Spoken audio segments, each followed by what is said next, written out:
नमस्कार दोस्तों, मैं कुलदीप द्विवेदी, एस्ट्रोलॉजर,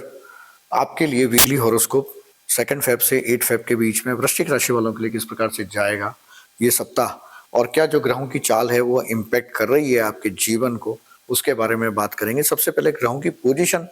हम चेक कर लेते हैं ताकि क्योंकि ग्रह तो रोज मूव करते हैं, हर समय हर सेकंड मूव कर रहे हैं, तो वो किस प्रकार से मूवमेंट हो रहा है उसको हम बात कर लेते हैं। सबसे पहले मून की बात करते हैं, चंद्रमा की बात करते हैं। चंद्रमा आपका भाग्य स्थान में 2 तारीख को है,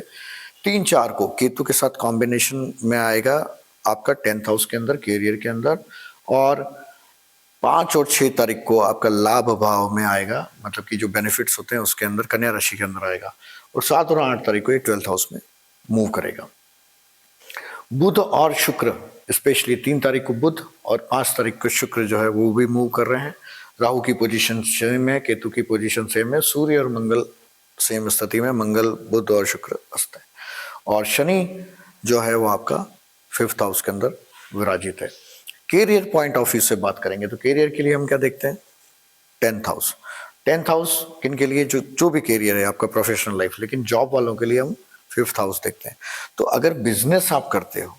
या कोई भी अपना खुद का काम है, कंसल्टेंट हो, तो उनके लिए ये समय ठीक है अगर करियर में हम देखते हैं तो। लेकिन जो जॉब कर रहे हैं वो थोड़ा सा अपने आप को असहज महसूस कर रहे हैं, प्रेशर फ्रॉम द बॉस या कंपनी, ऐसा एक फीलिंग आपका चल रहा है और वो ये वीक कंटिन्यू हो रहा है। बट इस चीज़ में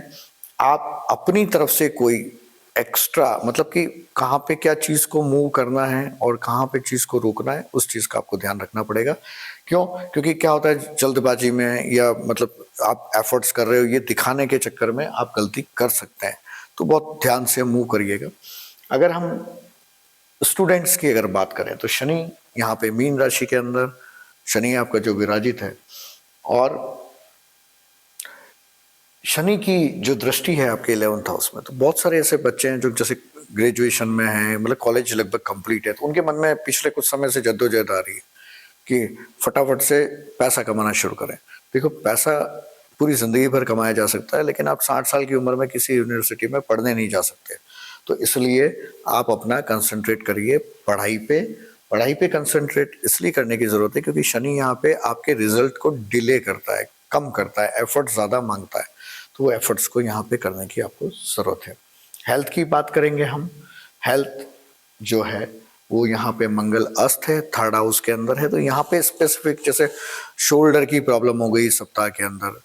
कान की प्रॉब्लम हो गई, ईयर्स की हो गई, थ्रोट इन्फेक्शन हो गया, ईएनटी से रिलेटेड इश्यूज रह सकते हैं।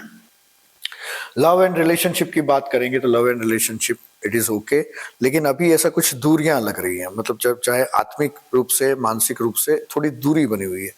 और वो दूरी इसी सप्ताह आपकी दूर हो जाएगी, क्योंकि जो शुक्र का जो जैसे ही ट्रांजिट चेंज होगा और आपके लिए जो आपके लाइफ पार्टनर है उससे कनेक्शन, मतलब बहुत हैप्पीनेस फील, और हो सकता है कि यहाँ पे क्योंकि जब मून यहाँ मूव करेगा तो विद फैमिली मेंबर्स या लाइफ पार्टनर या आपका जिसके साथ रिलेशन है उनके साथ आप 2 दिन का आउटिंग का भी प्लान कर सकते हैं, वैसा ग्रहों की चाल बता रही है। स्पिरिचुअलिटी की हम बात करें, शनि यहाँ बैठे हुए हैं तो बोले भाई स्पिरिचुअलिटी के लिए you have to work hard, इसलिए करना है क्योंकि यहाँ पे आपका फोकस, शनि का फोकस है वो आपकी अर्निंग्स पे। तो जैसे ही आपने अपना जगह को छोड़ा वहां पे लॉस दिखता है। तो क्या होता है, क्योंकि because everyone is human being और हमारा स्वार्थ या लाभ जुड़ा हुआ है, तो यहाँ पे क्या हो रहा है, वो लाभ नहीं छोड़ने के कारण हम स्पिरिचुअलिटी के तरफ मूव नहीं कर पा रहे। मतलब क्या हो रहा है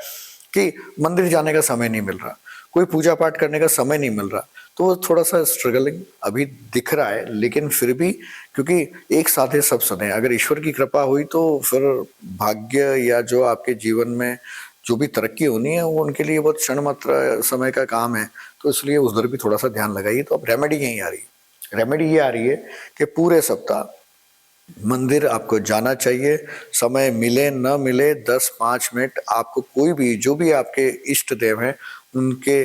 जो स्त्रोत है या मंत्र हैं उसका जाप आपको करना चाहिए। बुध और राहु यहाँ पे जब कंजक्ट होंगे 3 तारीख के बाद में, तो इस सप्ताह में आपको वाहन, मतलब कि कोई भी आपका गाड़ी हो गया या कोई भी ऐसा प्रॉपर्टी से रिलेटेड डील करते हैं तो उसमें थोड़ा सा ध्यान रखिएगा कि जोश में होश मत खोइएगा, मतलब एक्स्ट्रा कमिटमेंट या फटाफट की ऐसा हो जाएगा, वो थोड़े से योग यहाँ पे इस सप्ताह बन रहे हैं, तो उन चीज़ों को आपको संभालने की ज़रूरत है। अदरवाइज ओवरऑल ये सप्ताह आपके लिए अच्छा है, बहुत अच्छा है। आप अपने जीवन में उन्नति करें, तरक्की करें, और किसी भी प्रकार की गाइडेंस कहीं पे आपको लगता है कि मैं अटक रहा हूँ या चीज़ें समझ नहीं रही, सुलझ नहीं रही, तो आप हमसे एस्ट्रोलॉजिकल कंसल्टेशन ले सकते हैं। धन्यवाद।